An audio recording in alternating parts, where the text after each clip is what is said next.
Hi guys, कैसे हैं आप। Welcome to my channel. आज हम पढ़ेंगे chapter second elements, compounds and mixtures का पार्ट सेकंड। और अगर आपने पार्ट 1 नहीं देखा है तो लिंक डिस्क्रिप्शन में है, जाकर देख लीजिए। So let's start. Characteristics of compounds. Compounds के कैरेक्टरिस्टिक्स क्या होते हैं और कंपाउंड्स के बारे में डिटेल में हम पढ़ चुके हैं पार्ट 1 में, तो उसको जरूर देखें। A compound is a pure substance.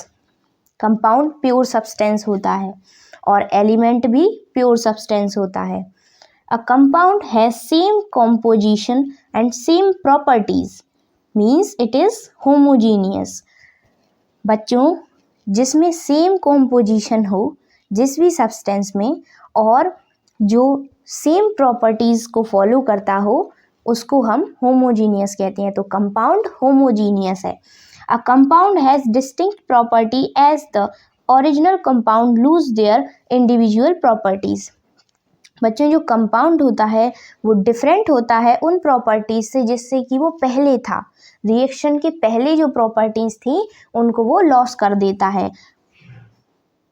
Elements in a compound cannot be separated by physical method.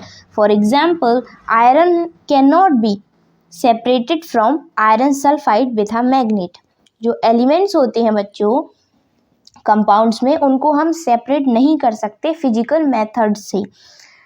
जैसे कि एग्जाम्पल दिया हुआ है कि जो आयरन है can not be separated, iron को सेपरेट नहीं किया जा सकता आयरन सल्फाइड से मैग्नेट के द्वारा। एनर्जी इज रिलीज्ड और absorb during the formation of compounds. Energy कभी रिलीज होती है और कभी एब्जॉर्ब होती है फॉर्मेशन में कंपाउंड की। कंपाउंड जब फॉर्म होता है तो कभी एनर्जी रिलीज्ड होती है और कभी एब्जॉर्ब होती है। Atoms and molecules. An atom is a smallest particle of an element. It possesses all properties of that element and may or may not be have independent existence। बच्चों, जो atom होता है वो स्मॉलेस्ट पार्टिकल होता है किसी भी element का और ये बहुत सारी प्रॉपर्टीज को भी पजेस करता है एलिमेंट्स की, और ये इंडिपेंडेंट एग्जिस्ट करता भी है और नहीं भी करता है। For example, helium gas is made up of helium atom. जो हीलियम गैस बनी हुई होती है वो हीलियम एटम की बनी हुई होती है। Characteristics of atoms. The followings are the characteristics of atom. Atom of most elements are very reactive and do not exist as free atoms.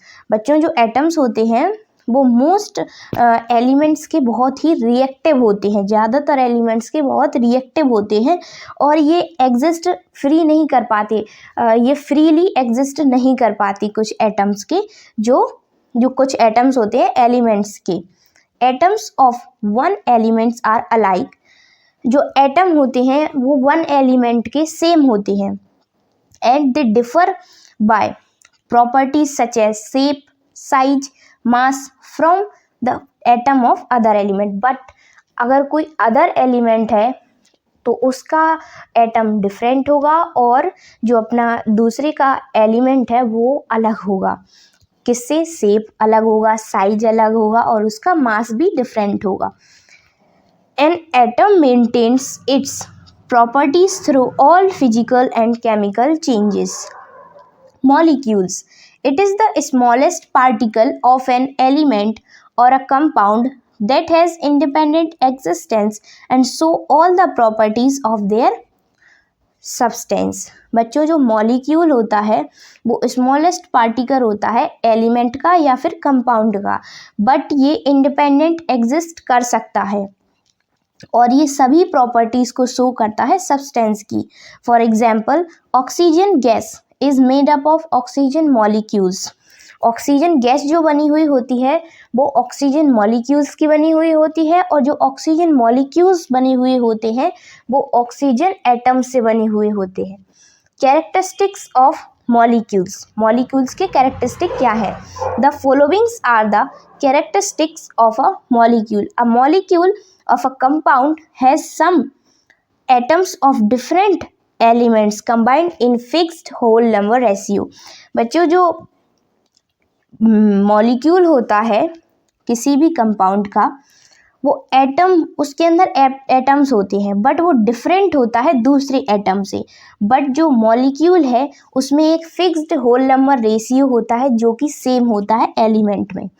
They are formed by the combination of the atoms of the same elements और different elements. The atoms in a molecules are held together by attractive force are called chemical bonds। बच्चों जो atoms होते हैं molecules के, वो एक साथ कैसे रहते हैं? कुछ फोर्स होती है, कुछ अट्रैक्टिव फोर्स होती है जिसको कि हम केमिकल बॉन्ड्स कहते हैं।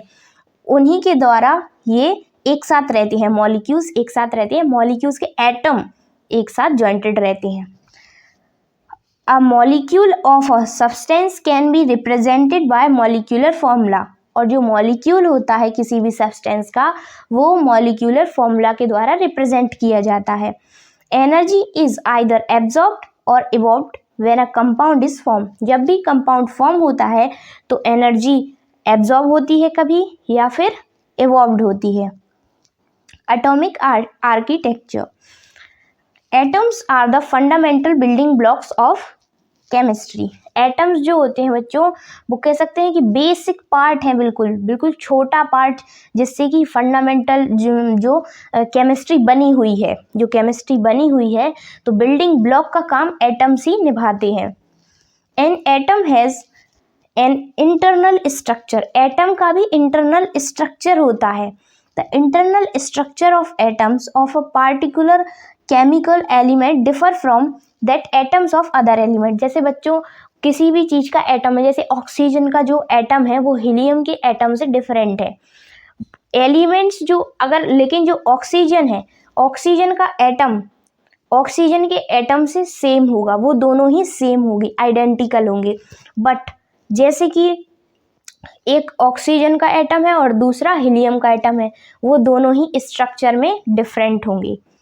These differences in structure are what makes the chemistry of one element different from that of another। यही डिफरेंस ही केमिस्ट्री में एक एलिमेंट को दूसरे एलिमेंट से डिफरेंट बनाता है। The rich diversities of chemical behavior can be traced to the internal structure of atoms।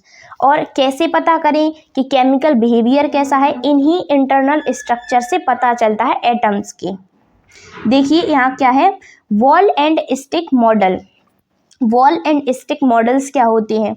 It is a molecular model of a chemical substance that is to displace the dimensional position of atoms and the bonds between them.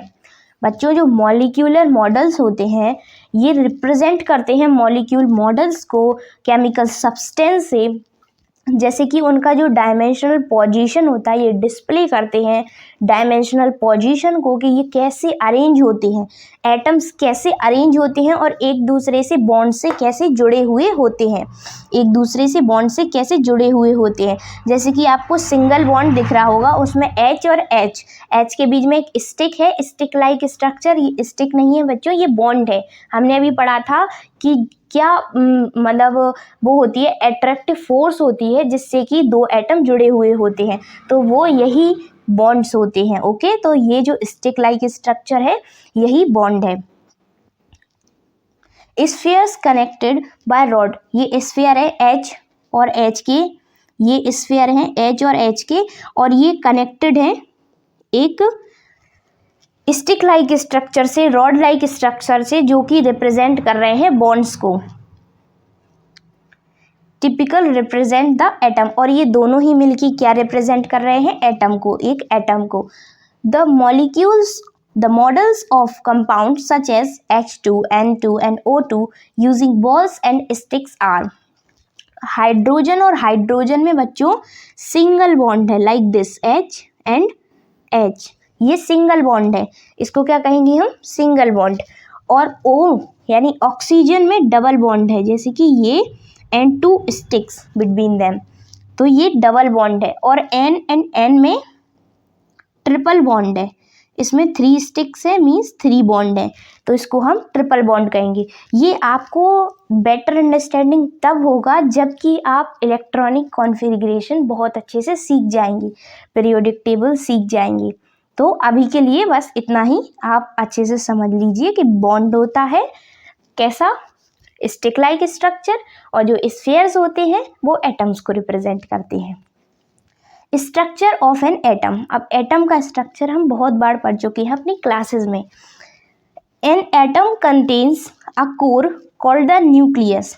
बच्चों, atom के अंदर course होते हैं जिसको कि हम nucleus कहते हैं। हर एटम के अंदर अलग अलग कोर होता है एक, उसको हम न्यूक्लियस कहते हैं। देखिए, पहले हम आपको एक बार ये समझा देते हैं। ये कोर लाइक स्ट्रक्चर है, इसको हम न्यूक्लियस कहते हैं।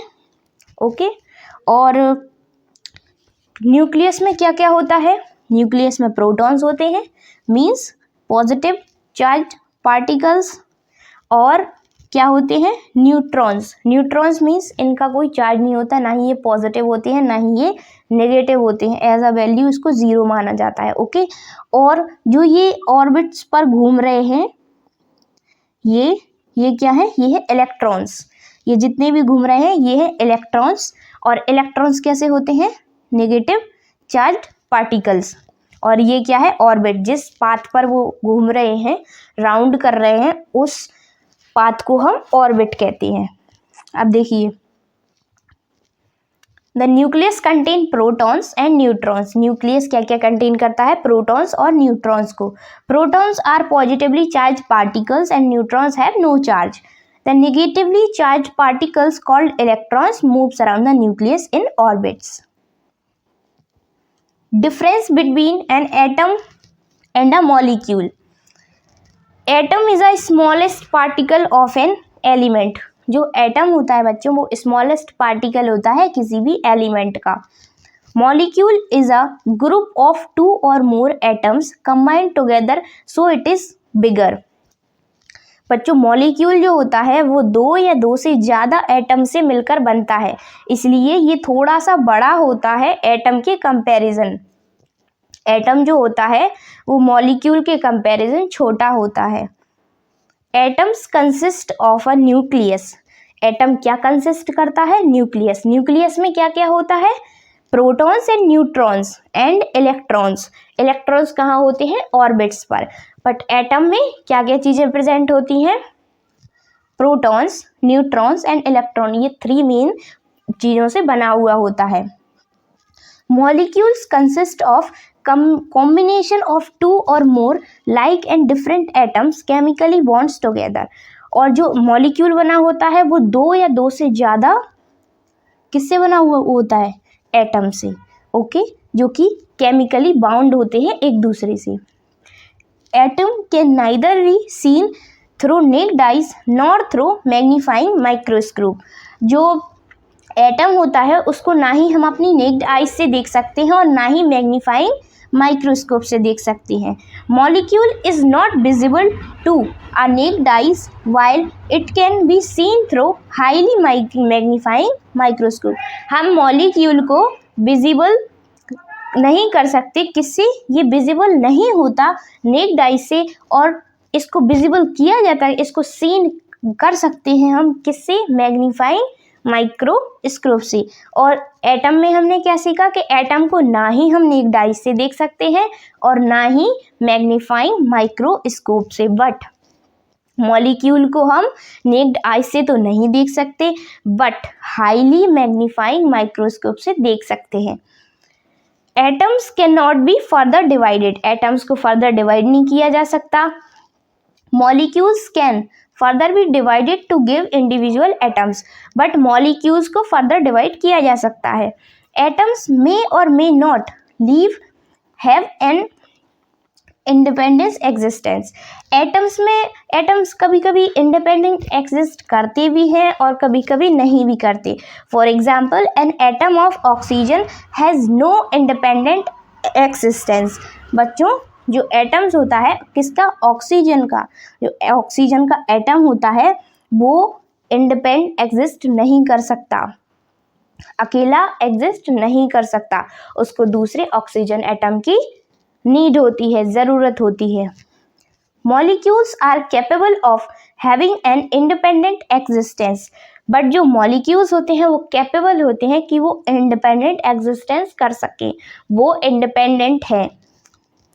For example the molecules of oxygen means ये कैसा ऑक्सीजन है, अभी जो हमने atom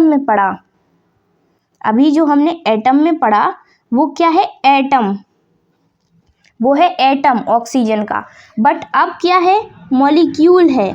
molecule means O2, O2 क्या होता है, मॉलिक्यूल मीन्स ऑक्सीजन कितनी है, 2, और एटम क्या होता है, only 1।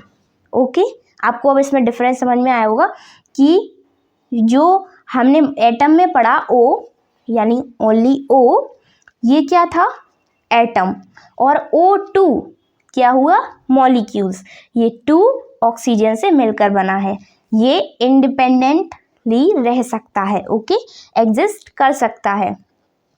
Atoms has nuclear bonds और attraction with in it. It involves electrostatic attraction between the positive nucleus and electron. बच्चों, जो एटम होता है उसमें उसके जो न्यूक्लियर बॉन्ड्स होते हैं उनमें अट्रैक्शन होता है, कैसे, ये जो इन्वॉल्व करता है, ये एक इलेक्ट्रोस्टैटिक फोर्स होती है, इलेक्ट्रोस्टैटिक अट्रैक्शन होता है पॉजिटिव न्यूक्लियस में। आप कहेंगे पॉजिटिव कैसे हुआ न्यूक्लियस, उसमें तो न्यूट्रॉन भी होते हैं, बट न्यूट्रॉन का तो कोई चार्ज ही नहीं होता है, इसलिए पॉजिटिव चार्ज को ही न्यूक्लियस माना जाता है। जो पूरा टोटल चार्ज माना जाता है न्यूक्लियस का, वो पॉजिटिव माना जाता है, और इलेक्ट्रॉन्स जो होते हैं वो नेगेटिवली चार्ज होते हैं। तो इन दोनों के बीच में जो अट्रैक्शन होता है वो कौन सा होता है, electrostatic attraction. Molecules has chemical attraction और bonding between the atoms, but जो मॉलिक्यूल में होता है वो कैसा अट्रैक्शन होता है, वो केमिकल अट्रैक्शन होता है, वो बॉन्डिंग का जो होता है एटम्स के बीच में, बॉन्डिंग का मीन्स एक एटम के अंदर जो पार्ट्स हैं उसमें जो अट्रैक्शन चलता है प्रोटॉन्स और न्यूट्रॉन्स में, प्रोटॉन्स और न्यूक्लियस में, तो ये कौन सा अट्रैक्शन होता है, इलेक्ट्रोस्टैटिक अट्रैक्शन। बट जो मॉलिक्यूल होता है, मॉलिक्यूल मीन्स 2 एटम्स हम इसे कंसीडर करके चल रहे हैं कि 2 एटम्स हैं, ऑक्सीजन एंड ऑक्सीजन, उन दोनों में कैसा वो होगा अट्रैक्शन, उन दोनों में होगा केमिकल बॉन्डिंग का अट्रैक्शन, जिसके बीच में हमने अभी पढ़ा था कि ऑक्सीजन और ऑक्सीजन डबल बॉन्डेड स्ट्रक्चर होते हैं। Okay, it involves single, double और triple bond between the atoms. अब आपको डिफरेंस समझ में आया होगा कि एटम्स और मॉलिक्यूल्स में डिफरेंस क्या है। सो बच्चों, आज का हमारा वीडियो यहीं तक होता है, आगे के पार्ट में हम कंटिन्यू करेंगे। So stay happy, stay motivated and God bless you all. Have a nice day. Thank you.